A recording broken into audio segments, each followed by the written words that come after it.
Hi, this is Tony Tomaam Saas with NVIDIA, and I'm here to talk to you about Quake 2 RTX and an advanced form of ray tracing called path tracing. What you see here is what ray tracing does for you. Thanks for watching. We're going to start from the eye, or camera, and follow the primary ray as it traverses in. Traversing the dark. 'Tis but a fairy tale. Of course, without ambient light, the scene would be black. Okay. So we're going to follow that primary ray as it intersects with that primary ray, refracting or bouncing off that surface, which would be reflection. What you see here is the impact of those reflection and refraction and reflection and refraction.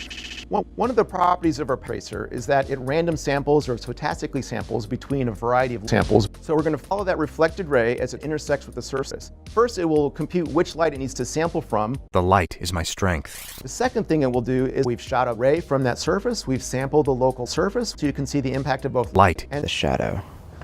The shadow? The shadow? The shadow. In addition to sampling from the local, we of course sample from the sun. So in the same way that we shoot a ray towards a randomly sampled local light, we do the same things towards the sun. If you look in the mirror, you'll see direct rays being cast to the sun and then their resulting influence on the scene.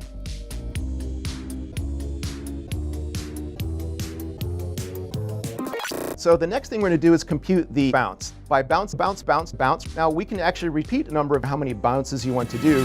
That's a trade-off. The final step is denoising. Denoisers take that relatively sparse sampling and then construct the final picture through a sophisticated combination of spatial and temporal processing.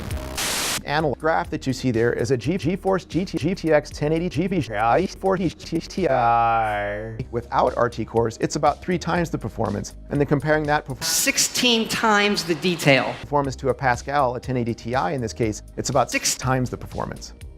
So what we have here is a GPU. This is kind of an acceleration structure where we take the geometry from the scene, the raw geometry, and put it into a National Geographic Channel.